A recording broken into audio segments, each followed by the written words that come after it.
Hari Om. Om Gajananam Bhutaganadisevitam Falasara Bhakshitam Umasutam Shoka Vinashakaranam Namami Vigneshwara Pada Pankajam. Shri Gurubhyo Namaha. Namaste. Welcome to DISHA 12, a new series of an inward journey to discover our inner strength and happiness through Bhagavad Gita. We are in the middle of chapter 3 called Karma Yoga. In today's class, Srimati Mamta Shankar is going to talk to us about verses 20 to 29. She will also cover the topic on Karma Yoga. This will be followed by a teaching quiz session. Before we go to Dr. Hegde sir for the introduction to the day's topic, let's listen to Dr. Diksha Naik, who will tell us about different names of Lord Sri Rama as addressed by his parents, Guru and others, as mentioned in the shloka of the day, Ramaya Ramabhadraya. Diksha. Hari Om. Om Ramaya Ramabhadraya Ramachandraya Vedhase Raghunathaya Nathaya Sitaya Pataye Namaha. In this verse, we talk about salutations to Lord Rama. Ramaya, Ramabhadraya. Salutations to Lord Rama, that is Ramaya, is called by Dasharatha. So Dasharatha used to call Rama as Ramaya. Ramabhadraya as called by Kaushalya. The word Ramabhadra is because Rama stayed in the hill called Bhadrachala, because of which he was named so. Salutations to Lord Ramachandra as called by Kaikeyi. That is, Rama shines like the moon. That is why she called him that. Salutations to Vedase as called by Vashishta. That is, he is the one who is mentioned in the Vedas. Salutations to Lord Raghunatha as called by the Rishis, because he was greatest among all the Raghukula Nandanas. Salutations to Natha as called by Sita. That is, he is the Lord. Salutations to Sitapati. He was called Sitapati by Janaka. That is, the husband. He is the husband of Sita. So it says, that is, Ramaya Ramabhadraya Ramachandraya Vedase Raghunathaya Nathaya Sitaya Pataye Namaha.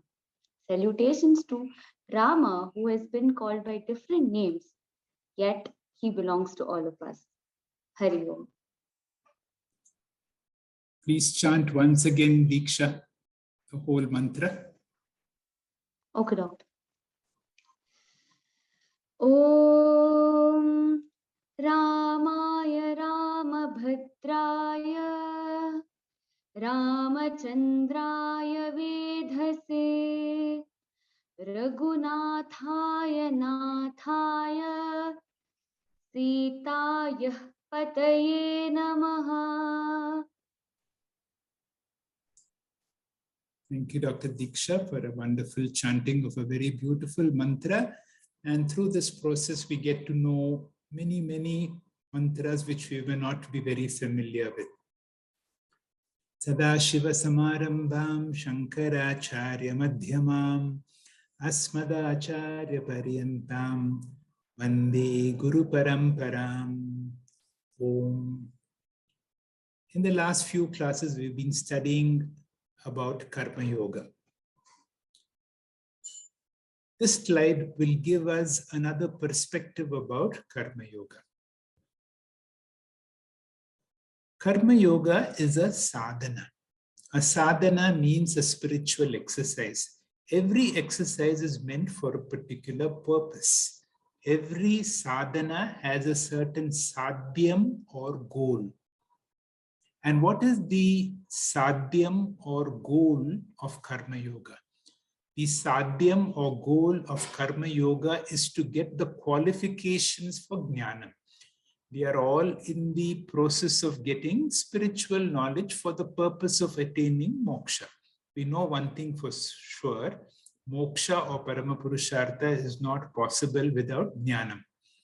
Jnanam is not possible without jnana yogyata. And one of the most wonderful exercises that we can do in order to get eligibility, to get the qualification to enter into a jnana yoga class, is through many years of karma yoga. There is also a byproduct. Whenever you do karma yoga, you create a certain amount of punya, and because of that punya, we get a guru, and without a guru and without shastras, jnanam is not possible. Now we can go to another step. What is the next step? Once a person gets jnana yogyata, once a person gets jnanam, once a person gets enlightenment, what is the role of karma yoga? Does karma yoga become irrelevant? That is the discussion in the chapter 3, verses 20 to 29, which Mamta Shankar is going to discuss. Scriptures tell us something very profound.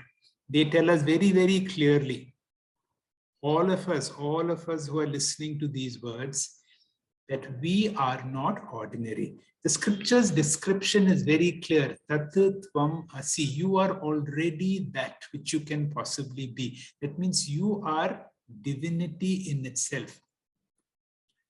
Now, so that is the highest possibility that we have, and that is declared by the scriptures. We know a jñāni, that means an enlightened person, once who has discovered this true nature. In the last class we studied, he is Atma Rati. He revels in himself. Atma Tripta. He is so fulfilled in himself. Atman eva cha santushta. Santushta means more than satisfied. He is full of himself. Now, once a person has attained to what we call Purnatvam, there are no more wants in life. Every want is over. He has no desire to accomplish anything. Will he simply keep quiet, or will he work? That is the topic for today. And it is extremely difficult to sit quietly and do nothing. How does a jñāni, what does he do with his time? Does he work? Does he do karma yoga? These are the topics which we'll be listening to from Mamta Shankar as she explains another aspect of Tattva Bodha Karma Yoga from verses 20 to 29. Over to you, Mamta. Shri Gurubhyo Namaha. Let us begin with the precursor to the sequence of events that has brought us to the verses 20 to 29 of Bhagavad Gita, chapter 3. In the next slide, the battlefield, the dilemma of a warrior, the greatest teacher, resulted in a dialogue which will serve as some of the greatest teachings to the humanity. Krishna covers a wide array of teachings with these verses, which can be categorized into following. Perform karma or actions as a duty. Reason, ajñāni acts. Duties of jñāni in the society, the do's and don'ts associated with it. The difference between jñānis and ajñānis actions. Perform karma or actions as a duty. Arjuna misunderstood Sri Krishna's intention, thinking that if knowledge is superior to action, then why should he perform the horrible duty of waging this war? Next slide, sir. And requests Krishna to clarify his doubt. In the process of clarifying Arjuna's doubt, Krishna's advice to Arjuna, in turn to all of us in the Bhagavad Gita, is ultimate goal of human life is liberation or moksha. This is achieved by self-knowledge. It is important as we go through this talk to understand the concept of jñāni and ajñāni. A spiritual seeker, that is a jñāni or a jnana yogi, is one who has realized that there is no permanent security, peace, happiness in the samsara or the worldly pursuit, and realizes the need for self-inquiry, which manifests to jnana yoga. An individual who is self-ignorant, bound by worldly desires, likes and dislikes, seek happiness from external factors like worldly pleasures, success, wealth, and so on, and they are referred as ajñānis. In the next slide, chanting the verse 20, Karmanaiva hi samsiddhim asthita janakadayaha loka sangrahame vapi sampashyan kartumarhasi. Krishna says to Arjuna, abiding by duty alone, people like Janaka have attained liberation. At least considering the upliftment of the society, you should act. In the next slide, Krishna reiterates the importance of Karma Yoga and how one can attain liberation while still performing their duties. He cites the example of King Janaka and other rulers who attained liberation, remaining in a life full of duties, without changing ashramas, that is, place of abode, or running away from their responsibilities. In continuation to clarifying Arjuna's misunderstanding of Jnanam superior to actions, and hence his intention to do away with the war, Krishna says to Arjuna, Loka Sangraham Eva Api. That means, for the sake of, at least for the sake of the well-being, the welfare, the upliftment of the society, Sampashyan Kartum Harrasi. Arjuna has to do the duty which is fight this righteous war. In the next slide, in verse 21, Krishna says, every other person performs only such actions whichever a superior one performs. The world follows that which he sets as a standard.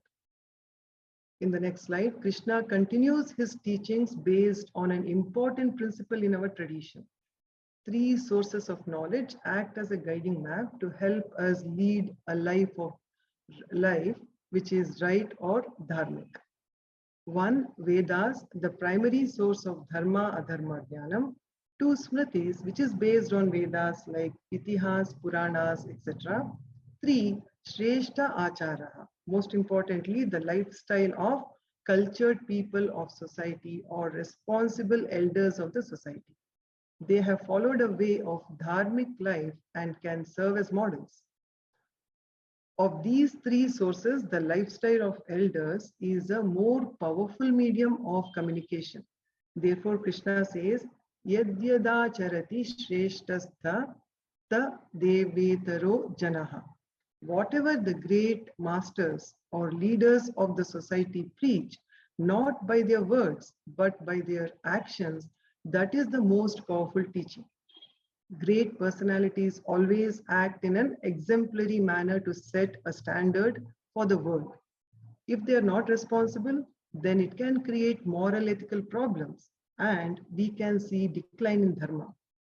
Third source of knowledge, which we just discussed, is highlighted in this verse. Shreshtaha acharati. Shreshta purushaha. A role model, whatever they do, they become a standard, pramanam in the verse, and others follow their footsteps. Adding on to the importance or power of great masters, the leader may be enlightened or jnāni and therefore eligible to renounce work and engage completely in spirituality. However, others in society use this as an example to excuse for escapism, to run away from their responsibilities. They renounce worldly duties and take sannyas, even though they have not yet attained the purity of mind required for it. Though they are externally renounced with the attire, they are bound by raga dvesha, that is likes and dislikes, and go after materialistic pleasures to seek happiness and hence stay in the samsara cycle. It is important that the jnāni is a karma yogi, that is, perform actions for loka sangraha without expecting its results. Then the followers will continue to do their karma and dutifully perform their responsibilities. This will help them learn to discipline their mind and senses and gradually progress in the spiritual path towards enlightenment. Hence, they set an example for society to follow. Moving on, reason ajñāni acts. Lord Krishna also gives his own example for a jnani who does karma for loka sangraha in the verse to follow. In verse 22, Krishna says, "O Arjuna, there is nothing to be pursued by me in all the three worlds. There is nothing to be attained which is not yet attained by me. Still, I remain in action." In the next slide, Krishna says, he need not perform any duties or actions for purification of the mind because Krishna is the avatara of the Lord and is a jnani. He is ever pure. In his personal or lower form as Sri Krishna, he has no duty to perform, nothing to attain and accomplish. He has attained all the purusharthas, that is dharma, artha, kama, which is worldly desires and wealth in the limit of dharma, and moksha.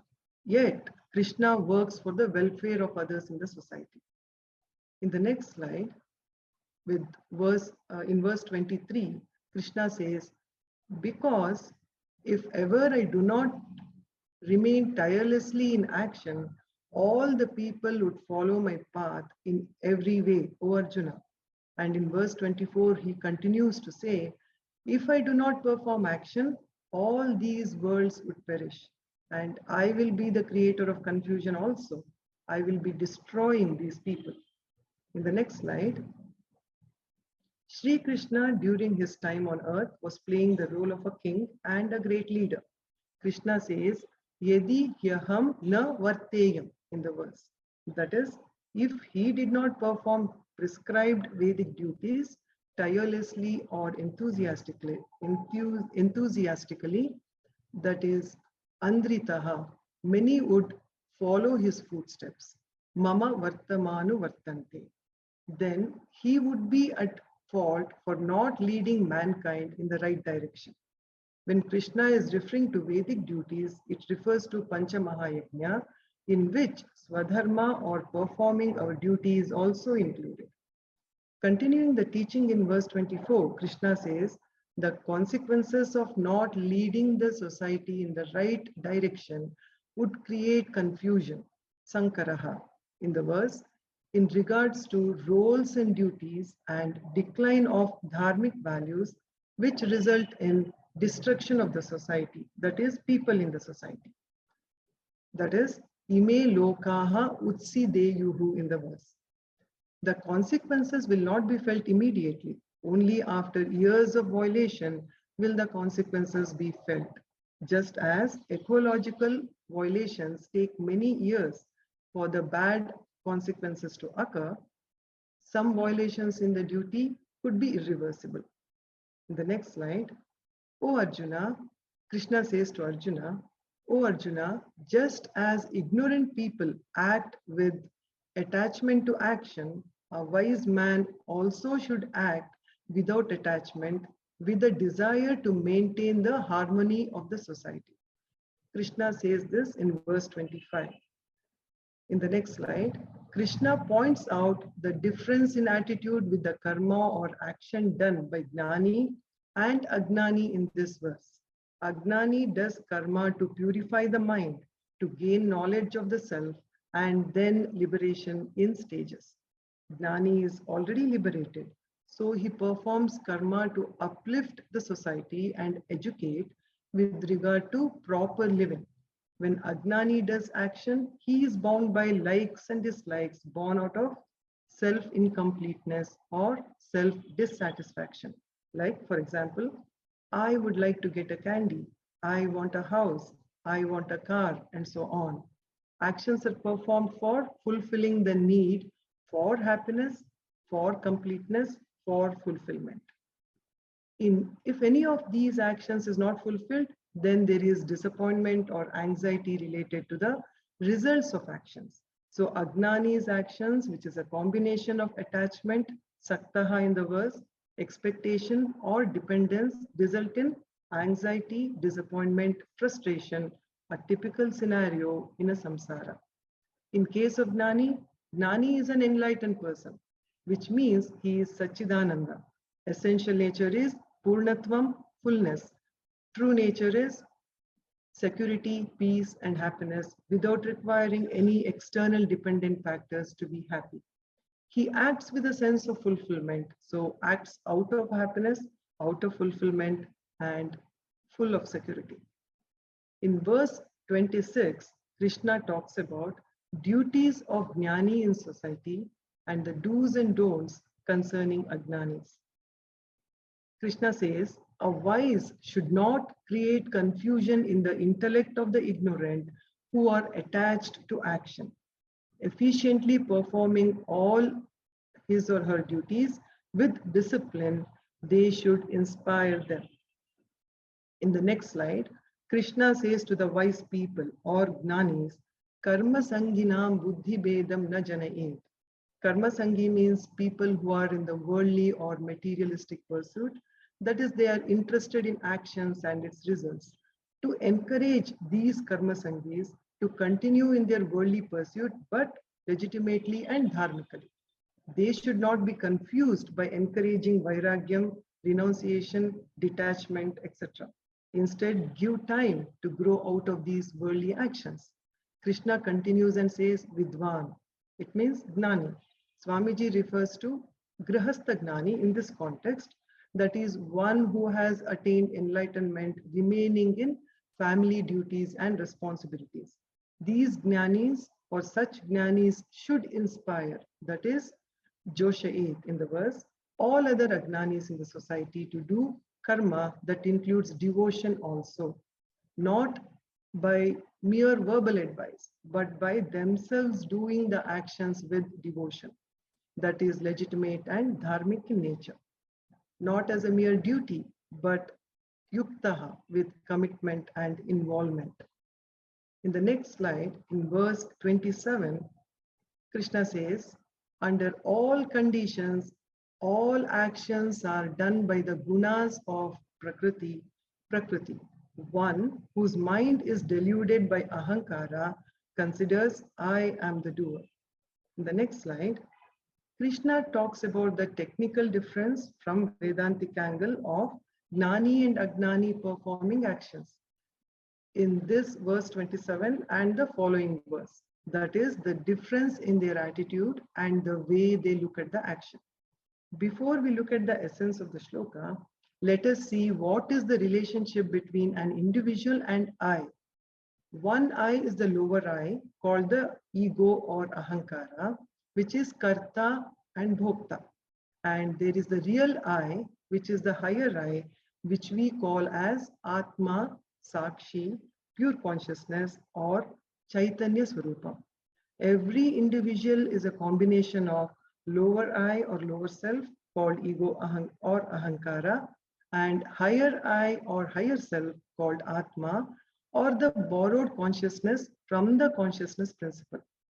Ahankara is the body-mind complex, which is sentient or live due to Atma. Ahankara also can mean pride or arrogance, but in the context of ethics or morality. But in the context of Vedanta, ahankara is the sentient or live body-mind complex. Krishna says, Ajñāni remains in the lower I all the time. That means identified by body-mind complex, bound by likes or dislikes, always looking for fulfillment of desires. Whereas one who has discovered the higher I, the lower I continues for transaction. But from the standpoint of the higher I, the lower I and its problems will become insignificant. Like a huge tree, when you are seeing from the ground, it is so huge. But the very same thing, when we look from a helicopter or so, it is insignificant. It is so small. Similarly, Ajñāni is one who is established in his higher I. The lower I is there, mind, body is there. It will go through its karma. Ups and downs associated with the lower I will not disturb the Jnani, as they have discovered the self or the Atma. They have discovered Purnatvam and is always fulfilled. The verse 27 talks about an ignorant person working in the world centered on ahankara, and the 28th verse talks about a wise person working in the world, but all the time centered on Atma. In the next slide, previous slides, highlighting few differences between Ahankara and Atma. Ahankara does actions and also reaps the outcome of the actions. So it is Karta and Bhokta. Atma is Akarta and Abhokta. Ahankara is subject to modifications like I am happy, sad, angry, weak, excited, so on, constantly changing. But Atma is Nirvikara. Ahankara is subject to arrival and departure. For example, in the sleep, Ahankara is resolved. So it is Anityaha. Atma is Nityaha, which is always available. Ahankara is limited to body-mind complex of an individual. Atma is infinite, all-pervading. In the next slide, Ajñāni, identifying with Ahankara due to actions performed and accumulated papam and punyam, will have prarabdha, sanchita and agami karma and will be in the samsara cycle. As long as there is Ahankara, freedom from samsara is not possible. So knowledge or jnanam is also not possible. Swamiji illustrates the situation with an example. There is a short line drawn and it should be shortened or made to look insignificant without rubbing it. Only way to do it is to draw a bigger line so that the shorter line looks insignificant. So is the Vedantic method. Ahankara can never get away from samsara. Individual identifying with lower I means associated with Ahankara or ego, which means birth, growth, old age, disease, death, and sorrow due to body identification, and association and dissociation with individuals. Every suffering becomes too magnified, like the undiluted rasam, which is full of salt. Just as we cannot taste that rasam, the ego cannot withstand the suffering. Therefore, the way to solve the problem is, just like we draw a bigger line, we have to discover our higher self, which is Nityaha Shuddha Mukta Swabhava, which is Ananda Swarupa, infinite, all-pervading. When I discover the higher self, not that the lower self is free from problems, but the problems like suffering, loss, tension, to name a few, will become insignificant. Looking at a few details pertaining to the verses, the verse 27, Prakriti means the basic matter. Another word in the Shastra for this is Maya. The word Gunaha in the verse means a product. So Prakriti Guna means product of the matter, which is any inert material in the creation. In this context, the inert material Krishna is referring to is body-mind complex, the product of Prakriti or matter. The inert body-mind complex with borrowed consciousness from the consciousness principle or Atma is Ahankara. So we can say that Prakriti Guna means Ahankara. Karma in the verse, Karmani Prakrite Gunai Kriyamanani means all the actions are performed by Prakriti Gunas, which is Ahankara alone, and Ahankara alone acts Sarvashaha under all conditions. He goes on to say, Ahankara Vimudhatma. All the ignorant people are deluded by this Ahankara, that is, Karta Bhokta Ahankara, to an extent that they do not have time to think of their higher nature.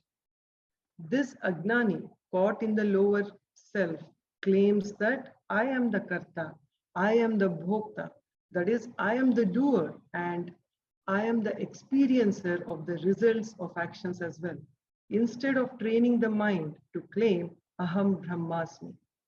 In the next slide, in verse 28, Krishna says, O Arjuna, but the knower of the truth of gunas and their functions remain detached with the understanding that gunas, that is sense organs, function among the sense objects only. In the next slide, Krishna says, Tattva Vittu, which means Jñāni. This Jñāni who knows the reality about Guna karma vibhaga yoho. That is, Jnani is one who knows the truth about the guna and karma. Guna means, we just saw, it is Prakriti guna. Prakriti guna means ahankara. Therefore, guna karma means ahankara and its actions. That means Jnani knows truth about ahankara and its actions. That is, ahankara can never escape from action, whether we like it or not. Ahankara will have to be eternally active. And as long as ahankara is a karta, it has to be a bhokta too. Therefore, at ahankara level, life is a series of actions and a series of reaping the results of action. That is the karma phalams, some pleasant, some unpleasant. Jnani accepts that nature of ahankara and allows ahankara to have its own life. He understands gunaha guneshu vartante. Ahankara will interact with the world. He knows he has got a higher nature, which is of the nature of Chaitanyam, which is not affected by all these interactions or transactions with the world.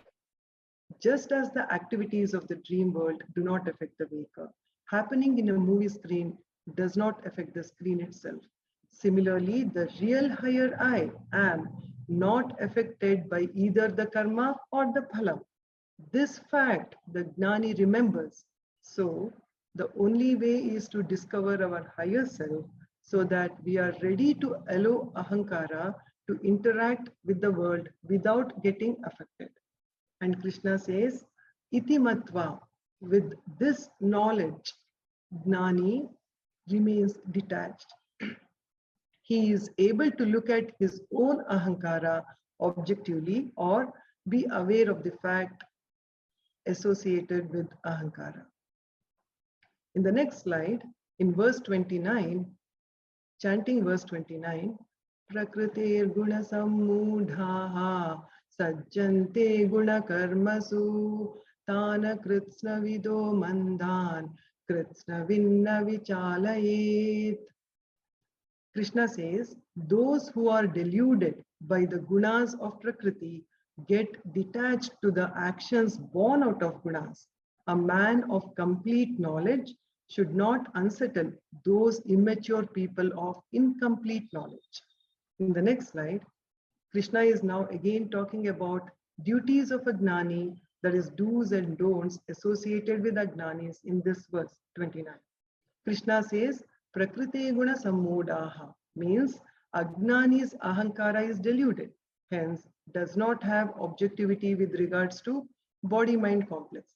And because of this delusion, guna karmasu sajjante, they are totally involved in ahankara and its activities, so much so that they have no time to even ask the question, am I this karta bhokta ahankara only, or do I have a higher self?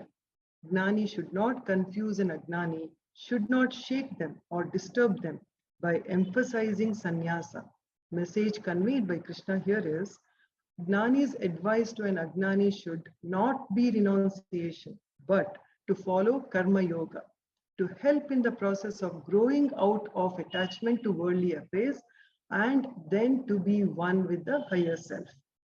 Swamiji, in a beautiful example, compares the process of peeling a banana to the process of maturing to discover the higher self. When banana is raw, it is difficult to peel the skin. The same banana, when ripened, the skin can be easily peeled off. Similarly, when time comes, with age or with knowledge, not necessarily only with age, and with proper spiritual discipline, it is possible to discover our higher self. In the next slide, these verses 20 to 29 aptly describe the importance of Jnana Yoga, which Swami Chinmayananda has beautifully described, and I quote, there is no vessel to ferry an individual across the ocean of worldliness except Jnana.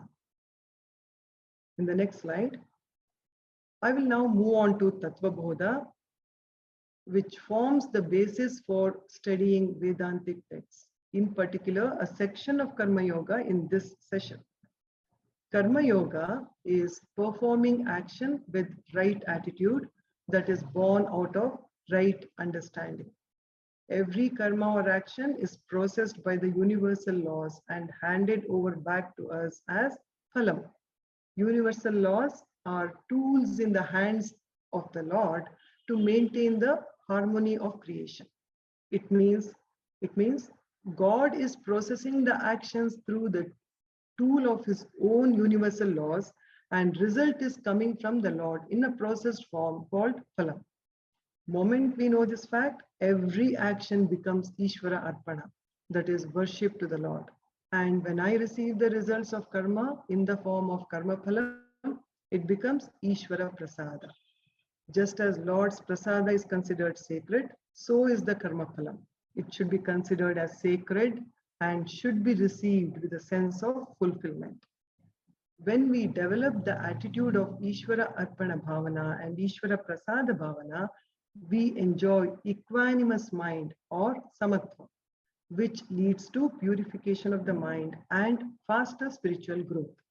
So the essence of Karma Yoga is perform every action with Isvara Arpana Bhavana and accept the result of action with Isvara Prasada Bhavana.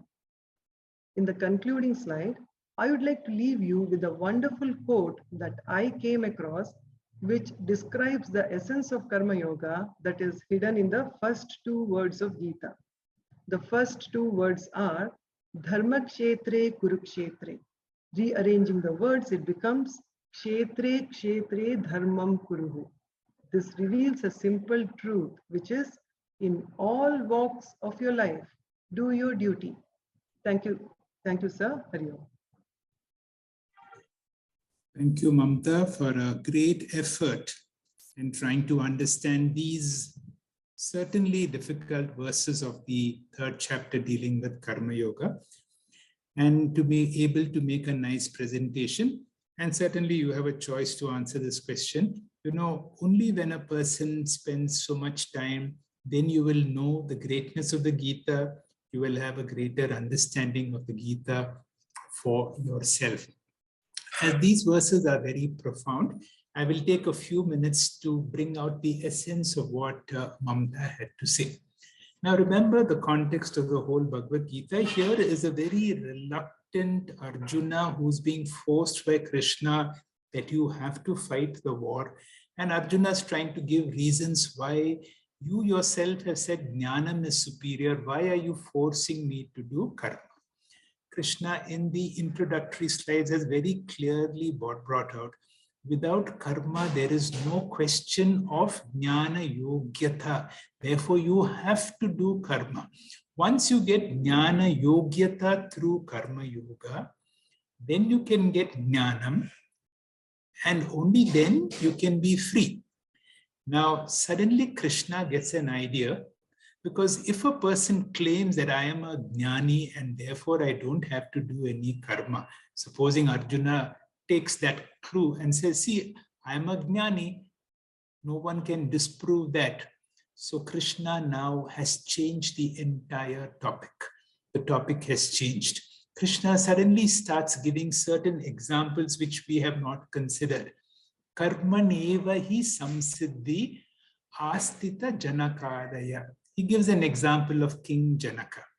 How King Janaka, even though he continued to be a grihastha, was able to attain to enlightenment. And even after becoming enlightened. Now, we should understand these verses that King Janaka did not become enlightened through Karma Yoga alone. He was a great student of Vedanta. He had great teachers in his court. He had Jnana Yogyata, he had Jnanam through Jnana Yoga, although he continued to remain as a Grihastha. Once he became a Raja Rishi, he continued to work as a king. Why? For Loka Sangraham Eva. So he now is doing work not for sake of Jnana Yogyata, not for Jnanam, but for the sake of the welfare of the society. And that is one beautiful example. Then Krishna continues. He gives a very, very famous quote, Yad Yad Acharati Sreshta.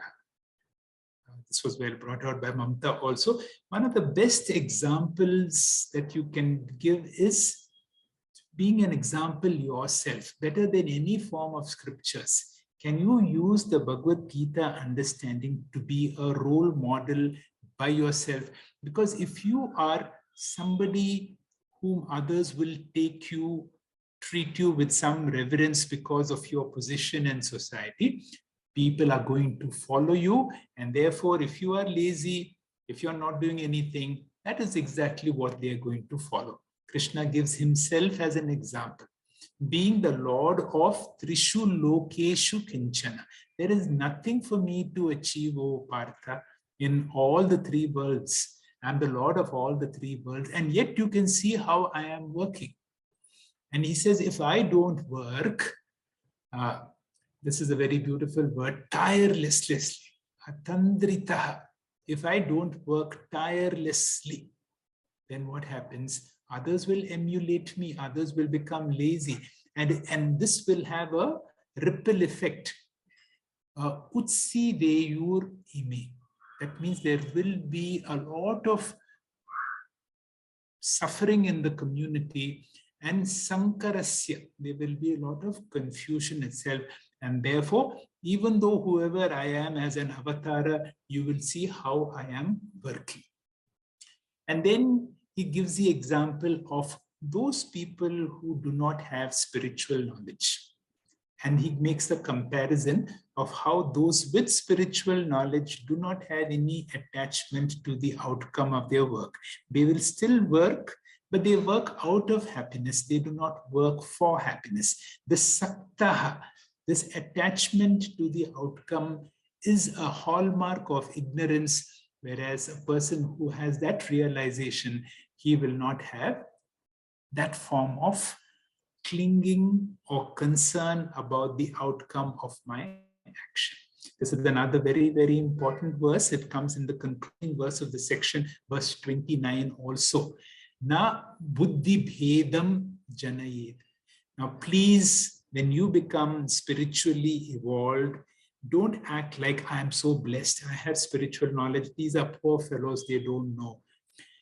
Don't ever confuse people and don't have that egoistic sense that I know and you are poor people who do not know. Be a role model. Let your fulfillment be the example rather than telling people what to do or what you should not do. This is a warning both in this verse and also in verse 29. 27 and 28 and also 29 are difficult verses and perhaps one of the most important verses. Here, Sri Krishna is telling you about the secret of karma. And what is the secret of karma? Whenever I do something consciously as a doer, I will incur a certain amount of punya or papa.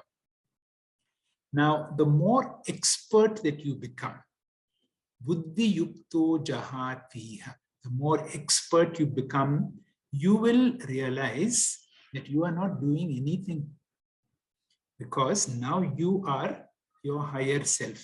You know so many things are there to be done, but you facilitate, you allow it to happen. There is no ego, it should be done my way, it should be done for my people, it should be done in a particular way. You allow things to happen the way it should happen. Suddenly you discover something called what is called akartatvam abhokta. I am no longer doing anything and therefore I do not reap any punya or papa.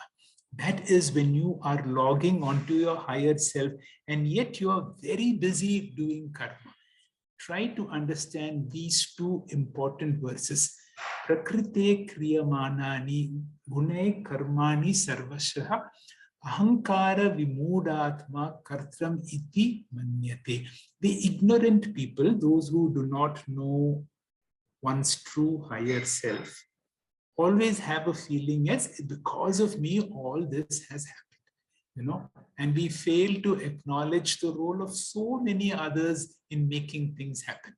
The more spiritual knowledge comes, you will realize how it has happened. with me hardly doing anything. Therefore, a jnani does actions with purnatva, with fulfillment, with happiness, not for fulfillment, not for happiness. So these are two very fundamental verses. And finally, this is a very beautiful verse. Tattva vittu mahabhavu. O Arjuna, can you function therefore like a wise person by being aloof and allow things to happen? Because things will happen. You just have to stand back and watch and don't get too involved. But still, because of you, you will see everything becomes and everything happens. And finally, in the last verse of this section, Krishna again gives a warning for a person in the process of spiritual evolution. Don't confuse people who are not yet evolved, but you work on this discipline yourself. So in these set of verses, we get a very refined understanding of karma.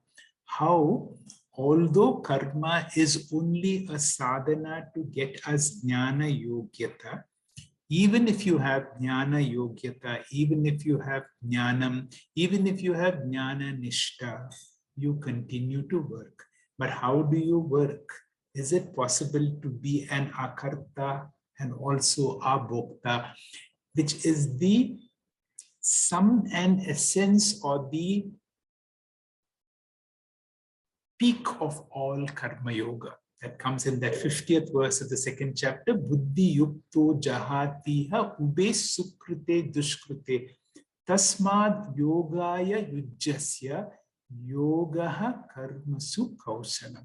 The climax of the understanding of karma is when you do karma. You're still very busy, but you are not doing anything at all. Now, if we have been good listeners, you will be able to answer all the questions that Venkatesh Prasad and his team of quizzers are going to offer you to see how we have understood this chapter. Venkatesh Prasad, please. Thank you, sir. Shri Gurubhyo Namaha. Friends, welcome to this teaching quiz. This is all the questions are prepared by Srimati Chetana and Srimati Shamala. I am just a spokesperson to what are the questions prepared. And this teaching quiz is only to cement what you have learned from the lecture given by Srimati Mamta, which is again repeated by Hegde sir. This is only to help your understanding, cement your understanding. Let's just go through these questions. Yes, sir. Next slide, sir. Question 1. The purpose of Karma Yoga is, the options are Jnana Yogyata, Moksha, elimination of samsara, to become a Brahmanishta, to become prosperous in life. The answer is Jnana Yogyata. Karma Yoga is for getting knowledge, Jnana Yogyata, not getting moksha. Jnana Yoga is to get moksha, Karma Yoga is to get Jnana Yogyata and Chitta Shuddhi. Let's go to the next question. Question 2. What is the attitude of a Jnani and an ajñāni while performing karma? What will be their thoughts? What will be their thinking while doing this karma? How the Jnani treats and how the ajñāni treats?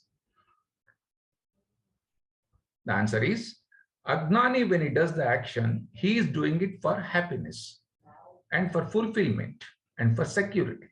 When Jnani does, he is doing it with happiness, with fulfillment and with security. Next question. Mere renunciation or tyaga cannot give liberation. It should be blessed with Pancha Mahayagna, Nishkama Karmani, Atma Gnana, meditation, Shraddha and Bhakti. So which is the one that is required to get the moksha along with tyaga? The answer is Atma Gnana, Gnanena Sahitam, Tyagenaikam and Atma Gnana Sahitam. That's the answer. Next question. All of the following statements about Uttama Karmani are false except one. One of these answers is true. One is gives moksha, gives maximum material and spiritual benefits, gives maximum spiritual benefits, also called a sakama karma. Which of these is true? All are false except one. The answer is gives maximum spiritual benefits. Uttama karmani gives maximum spiritual benefits. Madhyama karmani gives moderate material and spiritual benefits, but it will be stagnant. And adama karmani will be a disaster and retarding effect of spiritual benefit, downfall in spiritual. Next, Pancha Mahayagna. Which of the following statement is true? 5 great rituals to please gods, performed to obtain material benefits and boons. Bhuta Yagna is performed to fight on demons. No material benefits are expected.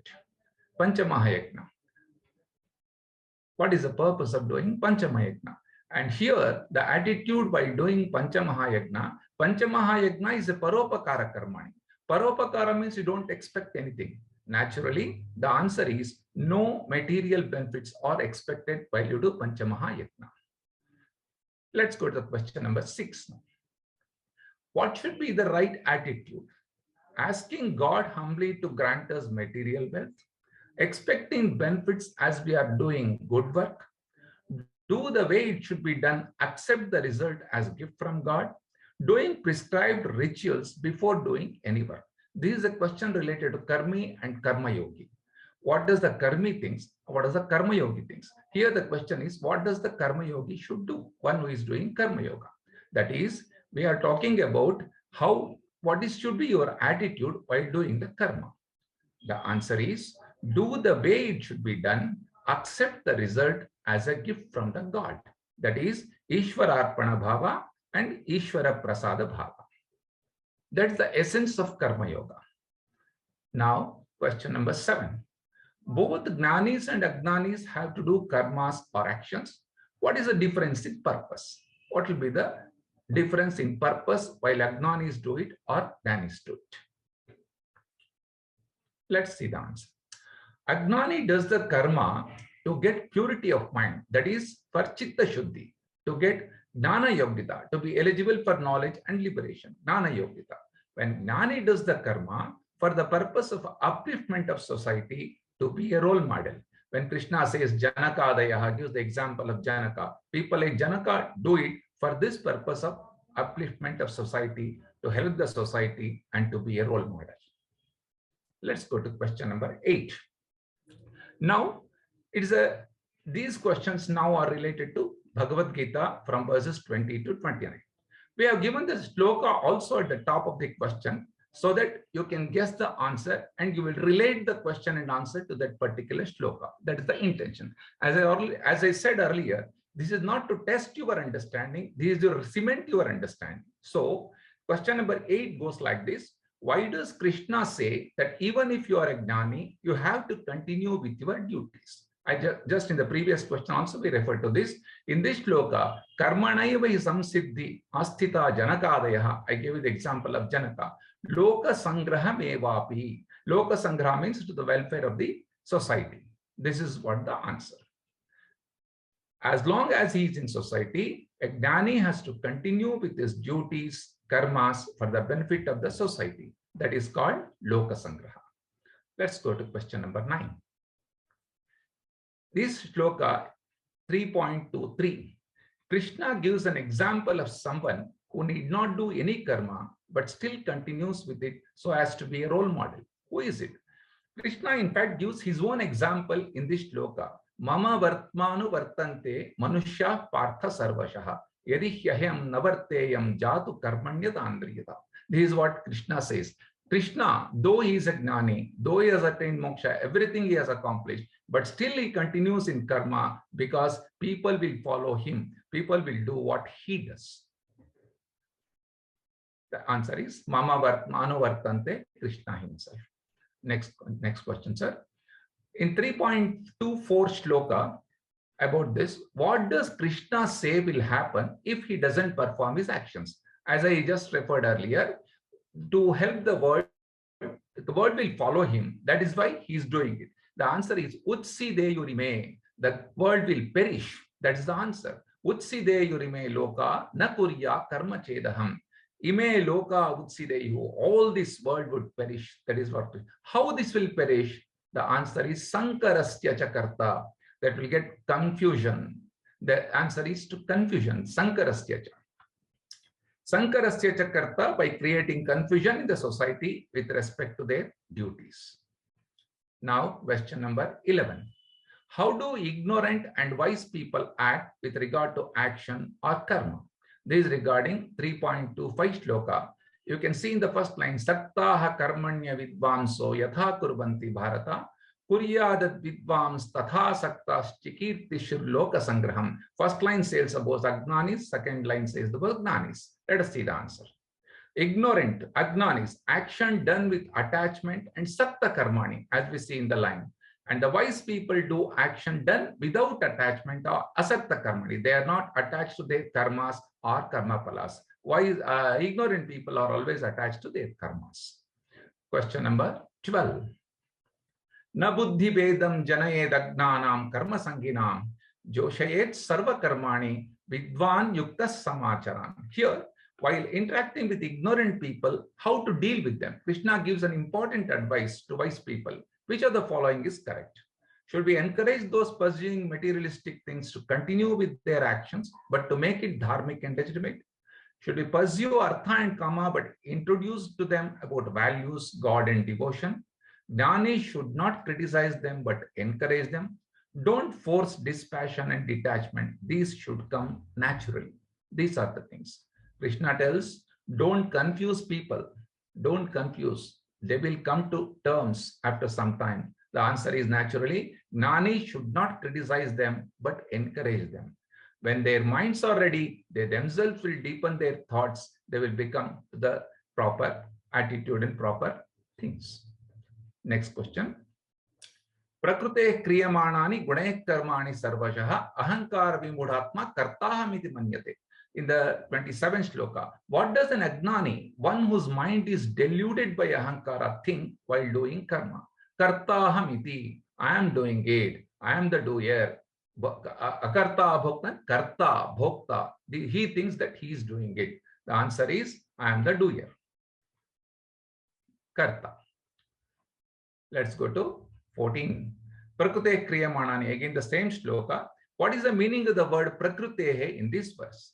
Prakrutehe means Maya, the basic matter principle or Maya. And we'll come to the last question of this quiz. Again, the same shloka. In this word, what is the word sarvashaha means in this word? Kriyamanani gune karmani sarvashaha. Sarvashaha means at all times, under all conditions, ahankara alone can act. Atma does not do any action. That brings us to the end of teaching quiz. Thank you very much. Now, I must thank Mamta for a wonderful presentation backed by excellent slides. We'll come back with DISHA 13 on Monday, 13th June. Before that, coming Friday on 10th of June, let's join for our class on Kshetra Kshetrajna Yoga chapter 13 at 6:45 p.m. local time. Hari Om. Om Purnamada Purnamidam Purnat Purnamudachyate Purnasya Purnamadaya Purnameva Vashishyate. Om Shanti Shanti Shanti. Hari Om. Shri Gurubhyo Namaha. Hari Om.